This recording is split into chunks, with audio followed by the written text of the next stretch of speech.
and Superboy. This is Jason J. Lewis, the voice of Superman on Justice League Action. This is Mark Wade, writer of Superman Birthright. And you're listening to The Krypton Report. And you're listening to Krypton Report.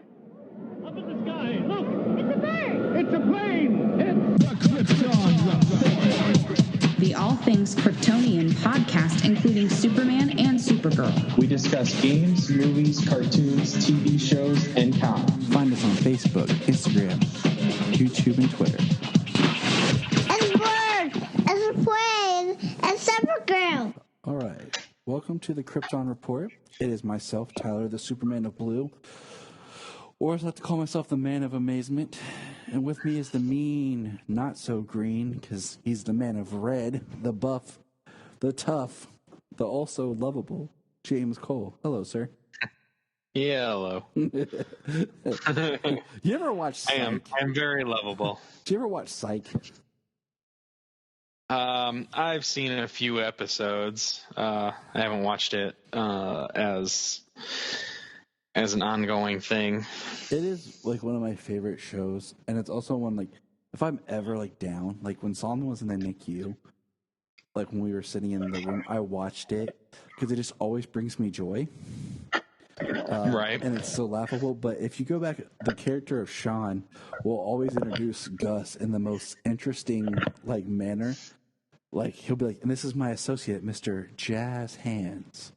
And like, you know, like they'll always come up with something like, yeah, funny. I think I know what you're talking about. Yeah. And that's how I feel sometimes when I'm like, kind of like how am I going to introduce James? And that's where we are. Right. So let's talk about. I'm like a big teddy bear. I'm lovable. Like the Charmin bear? I am too a teddy bear, Bella. Because he's Charmin clean. Woo! Let's discuss Supergirl in this current episode, Deus Lex Machina, which, before we get into spoilers, I'm just going to throw this out there. This is probably like the best filmed anything with Lex Luthor. Yeah. I feel like it's comparable to, what was it, the House of L last season? Comparable about how he manipulated and spent time planning and doing all this stuff behind the scenes. Phil always hates these kind of like backtrack kind of filler, put the pieces together episodes, and I get that, right? But I love it in this context because it shows you just how manipulative the character of Lex is. Yeah, because we see that even in his time of post-crisis where he has a chance to rebuild, he still has his path that he's going to go down. Yeah, and I can see that too. The idea that these type of episodes. Kind of like the one we got earlier in the season where basically it was all Lena and Andrea Rojas. Oh yeah. That, and speaking of Andrea Rojas, it just reminded me to bring it up. If you haven't watched it in a long time, go back and watch Dodgeball. Ben Stiller and Matthew Vaughn. Andrea Rojas plays that actress is Amber, the cheerleader that Justin Long is interested in. I just thought you were going to bring up the part where the character of Eve Tessmacher in this episode goes Rojas, and like I like bust out laughing, and Jania's like, "What?" I'm like, "It's James and I." Like we always did she? I must have missed that the way she does that. I'm like, James and I make sure we accentuate Andrea. Got to roll our R's. We got to roll our R's when we say Rojas. We're rolling everything. We're making we're making letters roll that should never have rolled. Right. But yeah, I thoroughly enjoyed this as kind of a fill in the blanks compared to, like you were saying, the episode where we got like the whole Andrea and Lena backstory, that one did kind of feel a little filler, but it did help explain Lena's character. And it's so weird because I feel like and why she was so hurt and damaged from Supergirl's betrayal. So, it built to something. I've watched every one of the series and shows since Crisis, but for the most part, there's a lot of like these subplots and these stories and stuff since post-Crisis that I just don't remember or care about.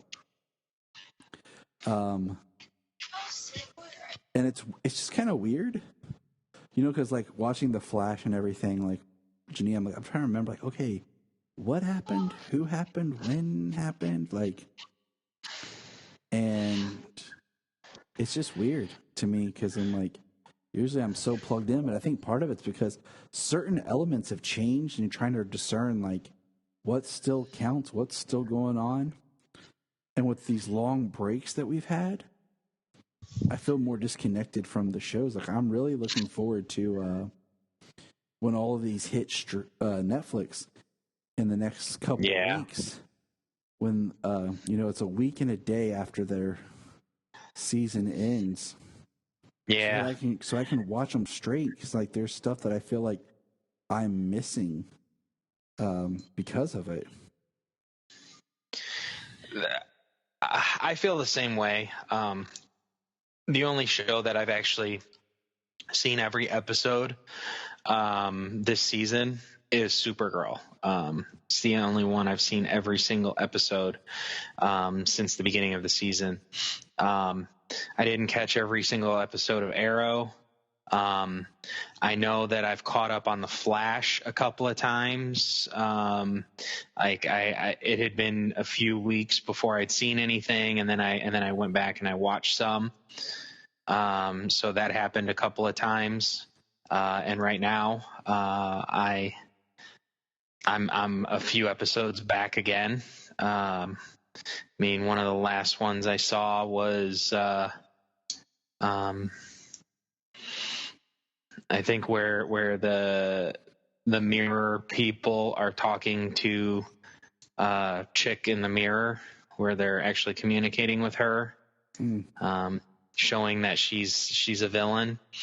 That's one of the last times. So I don't know what's happened if friggin' Iris is still trapped in the mirror world.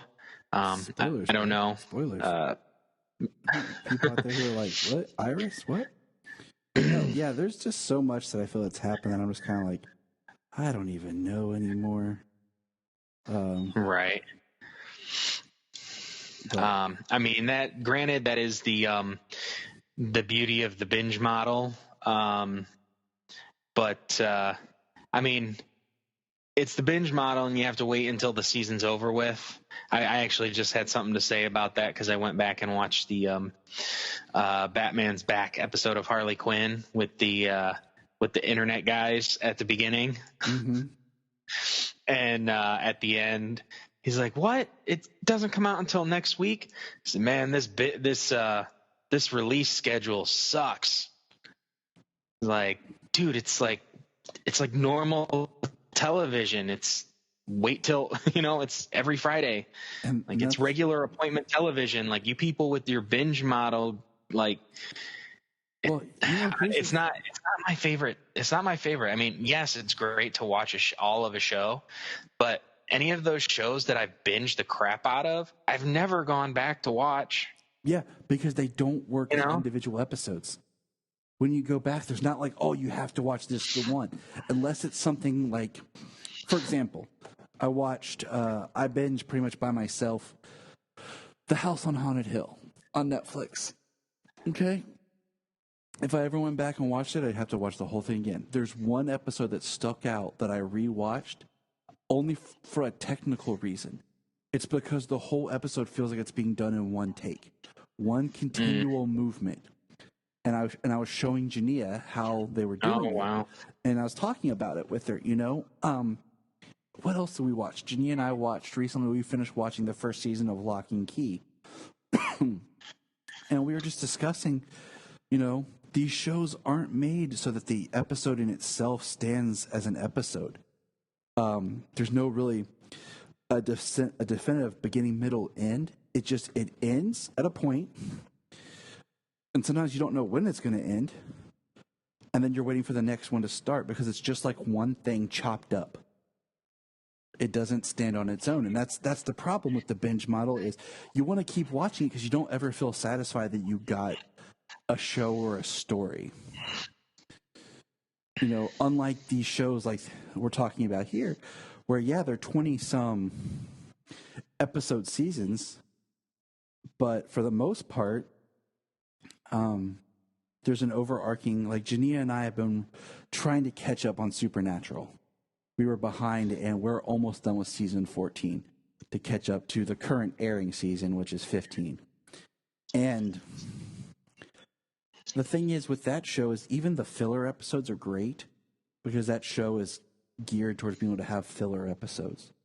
Because the whole plot of them going from town to town hunting a case right, is filler. Like, it doesn't have to connect to the overarching theme every episode, you know? And it's been refreshing to go back and watch that much Supernatural.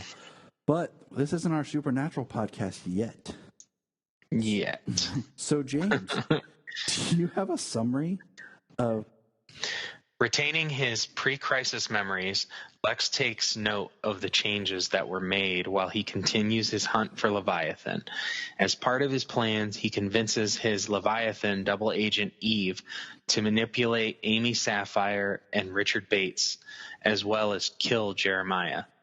After seeing Lena show sympathy to Kara, Lex tricks the former into believing Supergirl is using Myriad. As Lena leaves the Fortress of Solitude, a Moray follows her and releases a Sun Eater. Malefic's computers detect it, prompting McGann to return and confront it. With help from John and McGann, Supergirl shrinks the Sun Eater. Unbeknownst to them, Lex locates the VR victims' bodies. As Kara and McGann meet with Day, they learn Lex rescued everyone and eliminated Margot. Gemini confronts Lex, but he persuades her to focus Leviathan's wrath on Supergirl. Following a discussion with his mother, Lex uses Lena's transportation watch to enter the Fortress of Solitude. Can we just retitle this episode called Lex is a Backstabbing Mofo? Pretty much. I mean, this is just proves, like I was saying, like this just shows how dark Lex is, where he cares about and what he cares about. Because, first of all, we'll back up here. It starts now. Wait, another. This is Melissa Benoist's directorial debut. And so that's one. Really?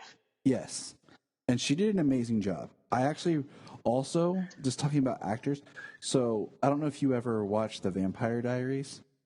Janine and I watched like the first 2 or 3 seasons, and then it got stupid. But Paul Wesley, who was on that show, who was also Lucas Luthor, just recently directed an episode of Batwoman. And it was probably one of the best directed episodes of that series. And I was very impressed. So I say that just to say, like, I was very impressed with what she brought to the table from a directing point of view.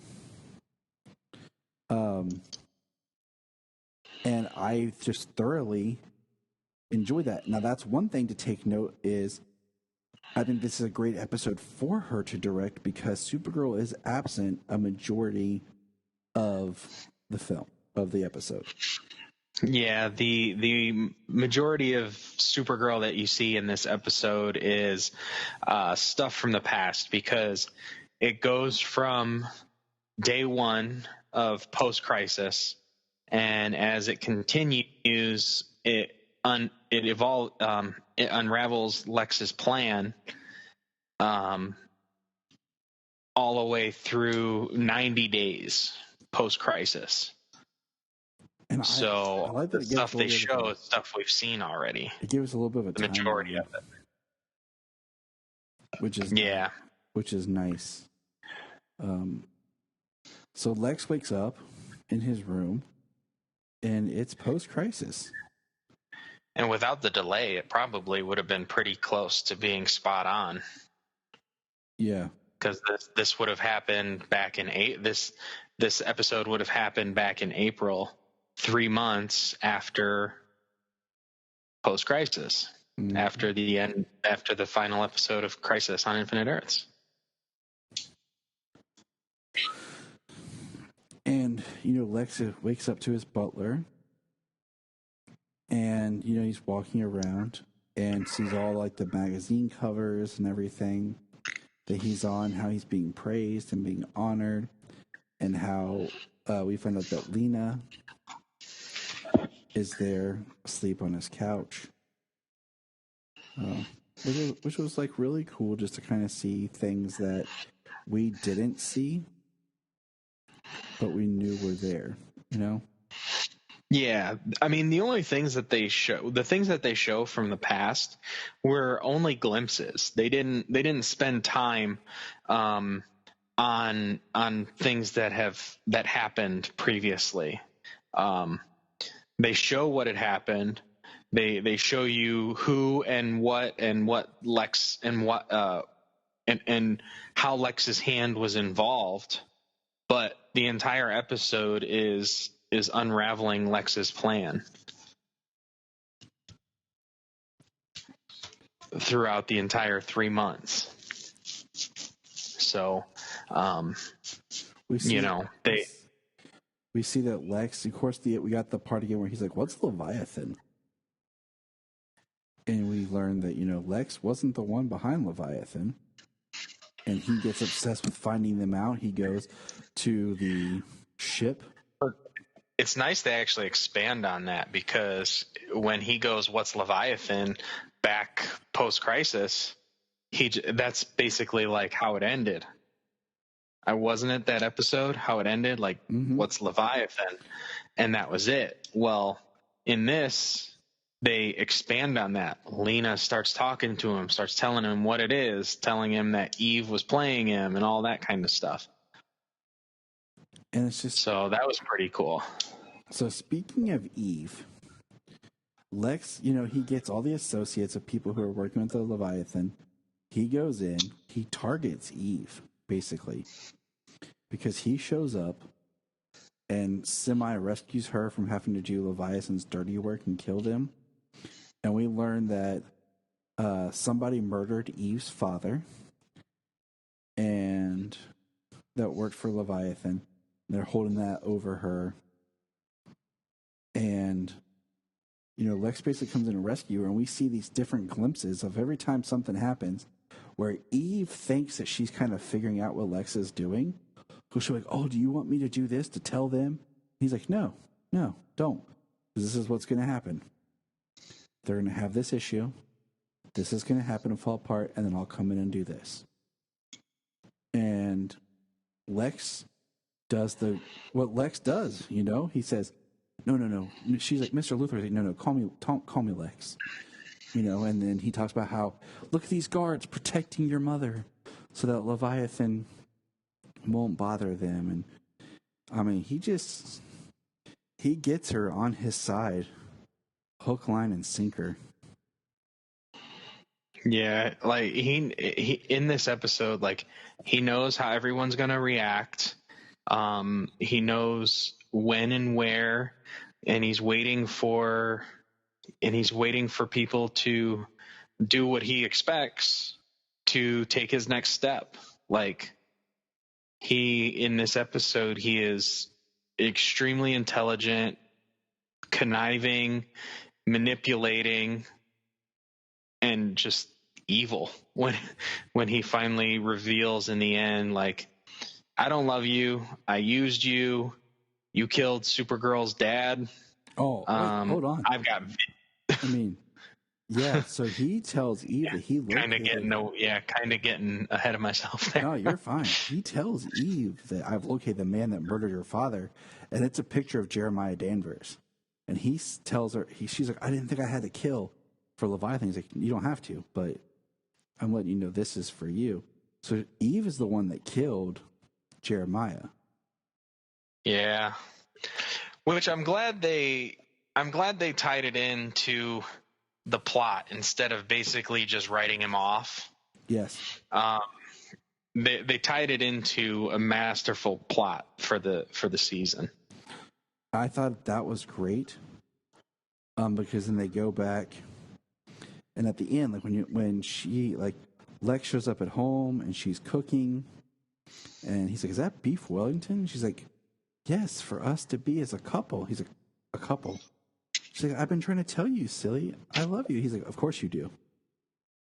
And then that's when he starts breaking down everything that he has done. And then, that's when he pulls out and we find out that the guards that are guarding her mom were actually there as Lex's henchmen, that he'll have her mom murdered if Eve tries to say anything. He has video footage of her murdering Jeremiah. That he's like, I never took the time to figure out who killed your dad. No, you just murdered Supergirl's dad.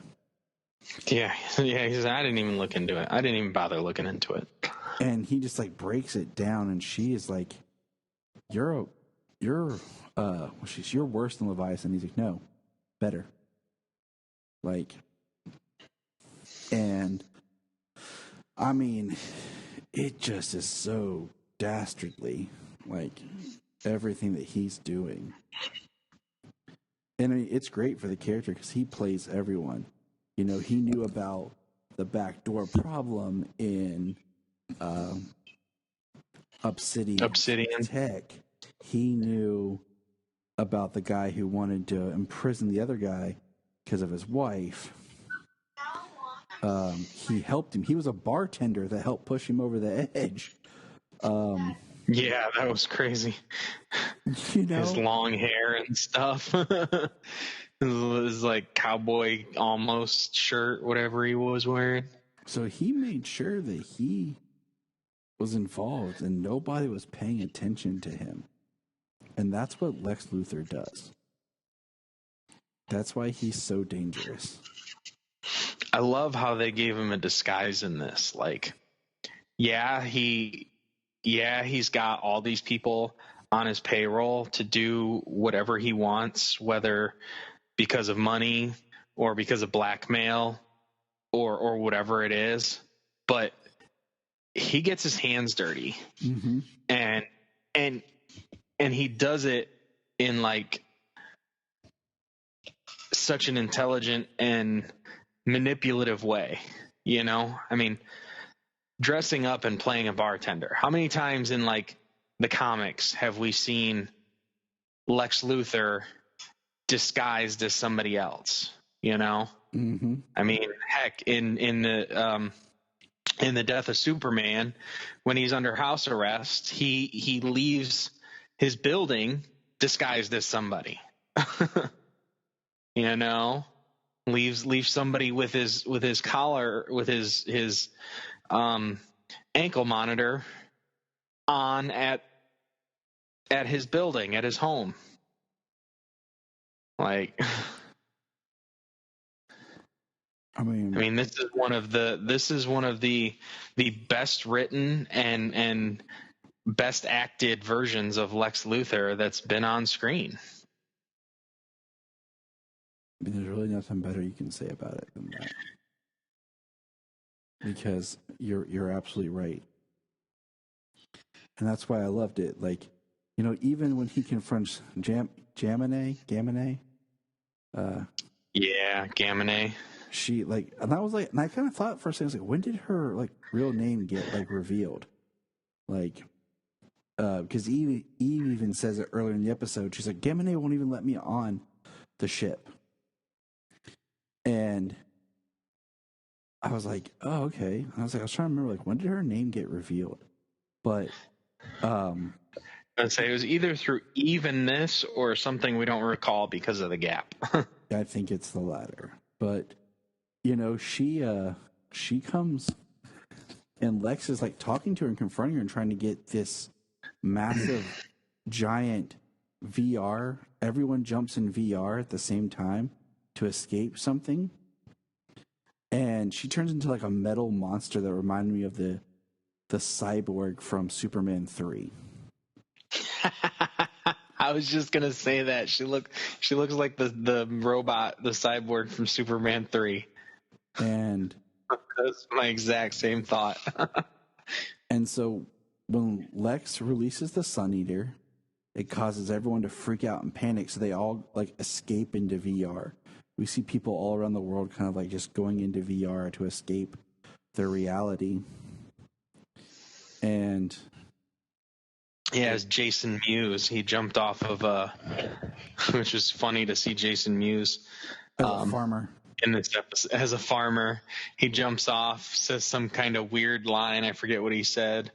But then he looks at his phone or something, and it says like emergency reality escape or something. I'm not exactly sure the exact wording of it offhand, but I was like, oh, that's crazy. Like, in case of an emergency, escape to VR.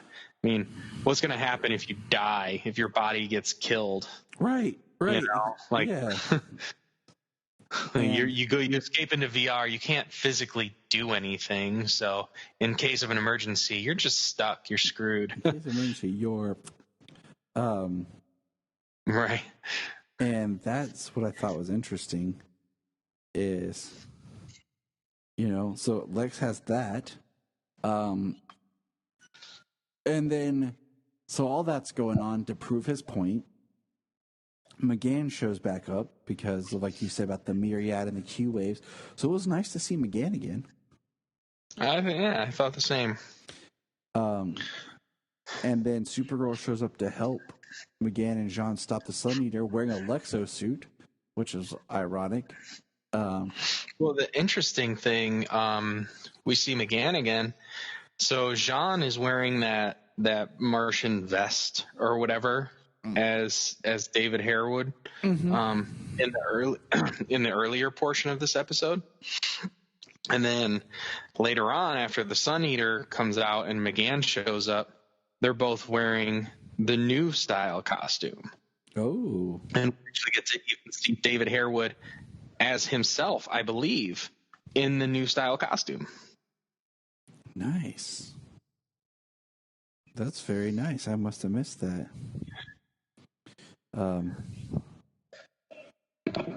But yeah, I really liked seeing the different points of view on Lex, and then of course the episode basically ends where it started with Lex being the hero and saving all those people. We find out that Lex is the one who let William get the clues to piece it all together. And Lex, had Supergirl use the myriad for the Q waves to find the missing people just to piss off Lena. And he calls his mom and says, I did it my way. And there's that nice little refrain of the music of My Way, which is, how he did it in season 4, where he, flew around listening to it in his Lexo suit.